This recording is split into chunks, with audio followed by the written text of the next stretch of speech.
좀 전에 보신 것처럼 기초지방정부조차도 이제 가구당 20만 원을 지원할 수 있을 만큼 마음먹으면 얼마든지 서민에 대한 난방비 지원이 가능합니다. 특히 재정 여력이 기초정부보다는 훨씬 더 클 광역 그리고 특히 중앙정부에서는 정말로 우리 국민들의 고통을 조금이라도 공감한다면 즉시 충분히 난방비 지원이 가능하다는 점을 다시 한번 지적하면서 정부의 난방비 지원을 촉구합니다. 난방비 폭탄뿐만이 아닙니다. 지금 교통비 그리고 전기요금까지 가스요금까지 물가가 천정부지입니다. 국민들의 고통이 얼마나 클지 우리가 충분히 이해할 수 있습니다. 그런데도 정부 여당이 별다른 대책도 없이 1월 임시의 내내 민생법안 처리를 가로막았습니다. 사실상 정치 파업을 한 것입니다. 우리 국민들을 고통 속에 방치하고 한가하게 정쟁이나 일으키면서 1월 한 달을 낭비한 것이 참으로 안타까운데 이번 2월 국회에서는 실질적인 대책들을 협의하기를 기대합니다. 특히 양곡관리법 또 각종 일몰법 처리는 당연히 해야 될 일입니다. 거기다가 우리 더불어민주당이 제안한 30조 원 민생 프로젝트에 대해서 실질적 협의와 진척이 있기를 기대합니다. 이러다가 윤 정권의 특장점이 소잃고 애완간도 못 거치는 것이다. 이런 지적을 받게 될 가능성이 있습니다. 국민들의 삶이 어려워지고 있는 이때 국민들의 그 고통을 외면하지 않기를 다시 한번 촉구합니다. 올해 국정 방향을 가늠할 부처 업무 보고가 끝났습니다.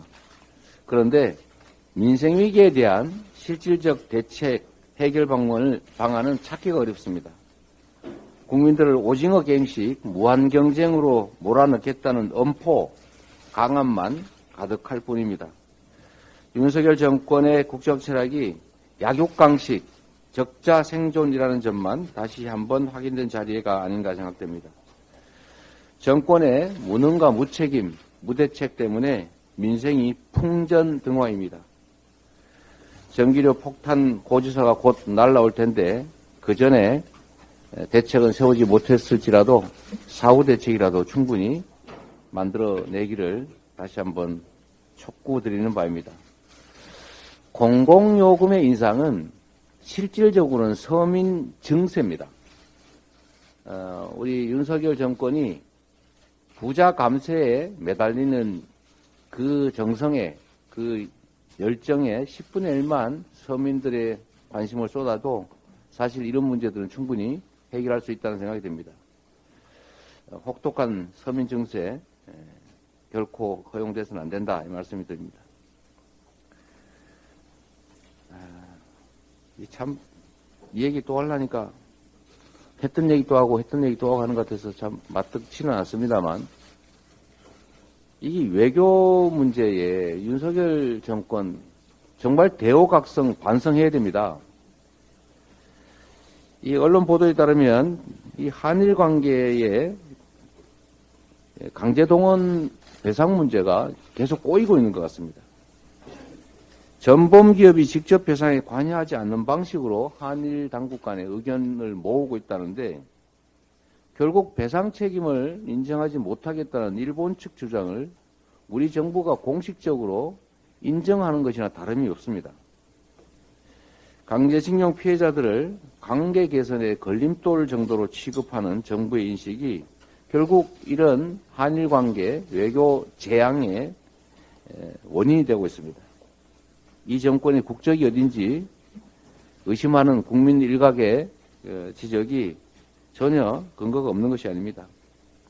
피해자에게 가해자가 책임을 지는 것이 아니라 제3자들이 돈을 모아서 일부 비용을 지어준다 해도 이 전쟁 범죄라고 하는 것을 덮을 수도 없고 국민도 그리고 역사도 납득하지 않을 것입니다. 특히 애꿎은 우리 국내 기업들에게 배상 책임을 넘기는 것은 정말로 역사에 죄를 짓는 행위다라는 지적을 다시 한번 드립니다. 가해자의 진솔한 사죄 그리고 피해자의 동의 합당한 법적 배상이 문제 해결의 유일한 길이라는 점을 다시 한번 지적하면서 정부 여당의 각성을 촉구합니다. 이상입니다.